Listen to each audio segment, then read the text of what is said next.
কে আমাকে নিয়ে কি বললো তাতে আমার কিছু যায় আসে না। যদি না আমার পাশে থাকার এবং আমার কাছে থাকার মানুষটা আমাকে নিয়ে কিছু না বলে। জীবনে সুখী হওয়ার জন্য খুব বেশি কিছু লাগে না, যদি আপনার পার্টনার ভালো হয় তাহলে সুখ আপনার জীবনে আসবে, এটাই স্বাভাবিক। আসসালামু আলাইকুম গাইস, ডেইলি লাইফ স্টাইল থেকে আপনাদের আরও একবার স্বাগতম। তো চলে আসলাম নতুন আর একটা ব্লগ ভিডিও নিয়ে। তো অবশ্যই শেষ পর্যন্ত সবাই পাশে থাকবেন। সকালে পেঁপে ভর্তা করব, তার জন্য পেঁপে দুইটা পেড়ে নিয়ে আসলাম, কারণ আমার হাজব্যান্ডের গত 2 দিন ধরে খুব গ্যাসের সমস্যা দেখাচ্ছে, প্রচুর পেটে ব্যথাও ছিল সাথে। তারপরে ডাক্তার দেখানো হয়েছে, সেখান থেকে ওষুধ দিছে, তা ইঞ্জেকশন দিছে অনেকগুলো। সেই ইঞ্জেকশনগুলো আমিই দিয়ে দিচ্ছিলাম। তো প্রথমে ইঞ্জেকশনগুলো তৈরি করে নিচ্ছিলাম। আপনারা অনেকেই ভাবতে পারেন যে আসলে আমি এই কাজ কেন করতেছি, পারি কিনা এই সেই। আসলে আমি অনেক আগেই নার্সিং কোর্স করেছিলাম 3 বছরের আমার হাজব্যান্ডের সাথেই।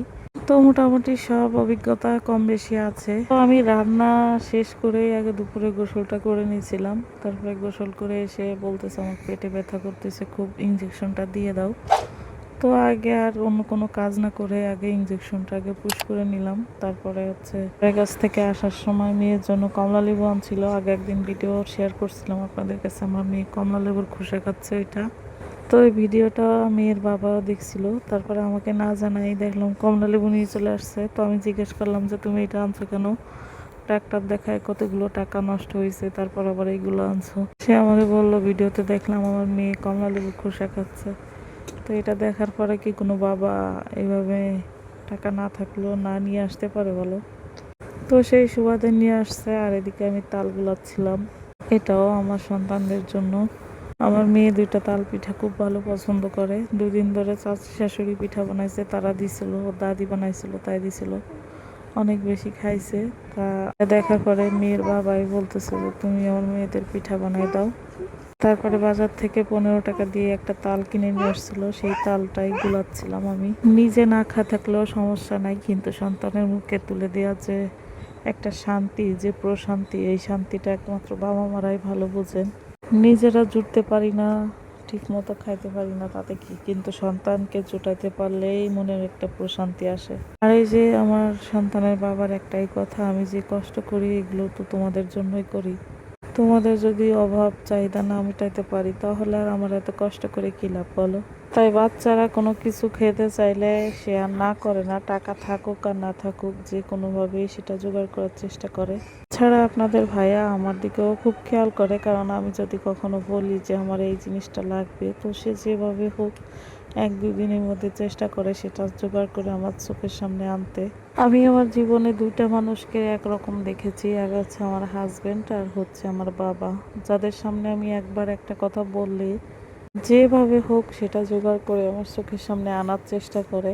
আমার বাবা আমাকে খুবই ভালোবাসতো, তিনিও সবসময় চেষ্টা করতেন আমার পছন্দের প্রায়োরিটি দেওয়ার জন্য সবসময়। তো এখানে আমি ভাজা পিঠা বানাচ্ছিলাম, কারণ ওই দিনকে দেখলাম আমার মেয়ে দুইটা খুব বেশি ভাজা পিঠা খাচ্ছিল, ওর দাদি দিছিল দুইটা।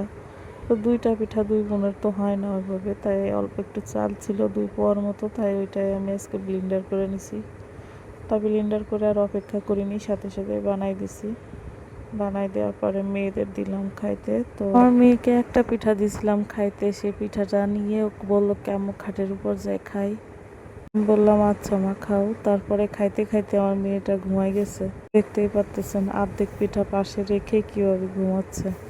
আর ছোট জনটা আগেই ঘুম পাড়াইছিলাম, কারণ পিঠা বানানোর সময় বিরক্ত করলে ওকে কোলে করে নিয়ে বানানো সহজ হবে না, তেল ছিটা লাগতে পারে, এই কারণে ওকে আগেই ঘুম পাড়ায় রাখছিলাম। তারপরে মেয়েকে দেখে এসে আবার বাকি পিঠাগুলো বানায় নিয়েছিলাম, আর ভাবতেছিলাম যে আমার মেয়েটাই একটা পিঠা খাওয়ার জন্য এত সময় অপেক্ষা করছিল। যখন পিঠাটা পাইছে, খাওয়ার পরে যখন মনে একটা শান্তি পেল, তারপরে শান্তির একটা ঘুম দিল। আসলে বাবা মায়ের কষ্টের একটাই স্বার্থ যে সন্তানের মুখে তুলে দিতে পারছি, এটাই অনেক কিছু। আগে পিঠাগুলো বানাইতে পারতাম না, প্রথম প্রথম যখন আমার বিয়ে হয় তখন আমার হাজব্যান্ডের সাথে আমি খুলনায় থাকতাম বাসা ভাড়া, সেইখানে আমি একদিন বানাইছিলাম, তখন ভালো হয়েছিল না। তারপরে ইউটিউব দেখে বলতে গেলে পিঠাটা বানানো শিখছি, আমার শাশুড়ির থেকেও শিখি নাই, কারণ আমার শাশুড়ি যদি কখনো জানতে পারে যে এই জিনিসটা আমি পারি না, তখন আমাকে কথাই শোনাবে যে কি পারো।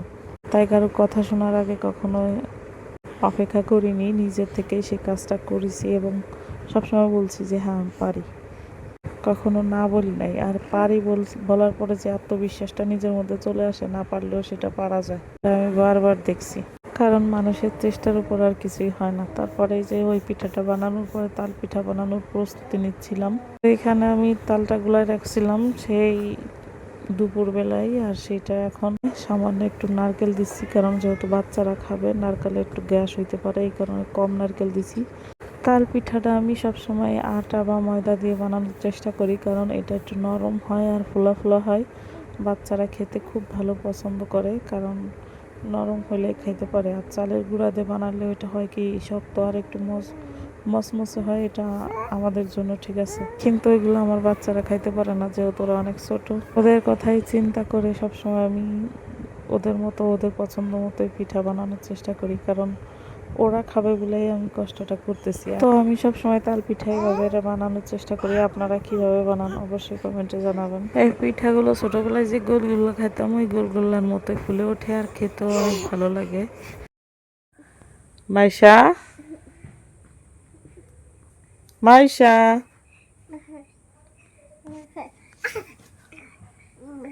এই কোল বালিশটা কি তোমার পছন্দ বাবা? খুব পছন্দ? কোল বালিশ পছন্দ?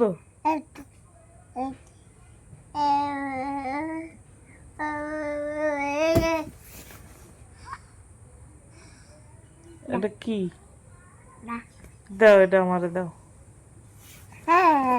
কে? এটা নি, এটা নি, এটা নি, দাও। দিবা না?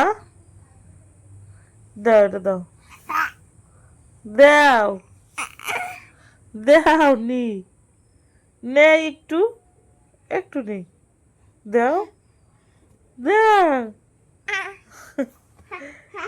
তার কোল বালিশটা এত পছন্দ, সে ছাড়তেই চাচ্ছে না। দাও বাবা, দাও। দেওয়া যাবে না, দেওয়া যাবে না,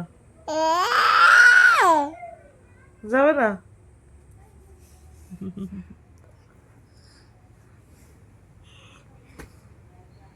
দাও, আমি নিয়ে যাই, দাও, দাও, দাও, নিয়ে যাই। আমি ধরলে আরো জড়াই ধরে। দাও, নিয়ে যাই, দেখি, নিয়ে যাই, নিয়ে যাই। পাগল হয়ে গেছে।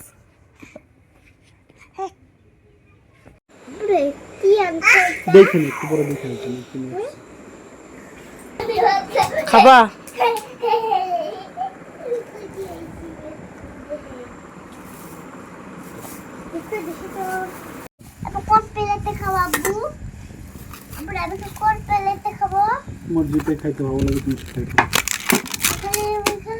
অনেক রাত করে এসেছিল আপনাদের ভাইয়া, তারপরে আসার সময় মেয়েদের জন্য বিরিয়ানি নিয়ে আসছিল। এখন রাত বাজে প্রায় 11টা, আর দুই মেয়েই সজাগ আছে, কারণ ওর বাবা যতক্ষণ না আসবে দুজনের একজনও ঘুমাবে না, কারণ দুজনেই জেনে গেছে বাবা আসার সময় কিছু না কিছু নিয়ে আসবে ওদের জন্য। তারপরে দেখেন দুজনেই বসে খাচ্ছে মাশাআল্লাহ। তারপরে গোস্তটা আমি খেলাম এবং আমার ছোট মেয়েটা খেলো, কিন্তু আমার বড় মেয়েটা খাইলো না। অথচ সন্ধ্যার সময় খুব সুদবাদ ছিল, ভাবতেছিলাম যে কি দিয়ে রান্না করব, কি খাবো। পরে ওর বাবা ফোন করে বললো যে আজকে রান্না করতে হবে না, যা আছে ওটা দিয়ে হয়ে যাবে, কিন্তু আমাকে একবারও বলে নাই যে খাবার আনতেছে।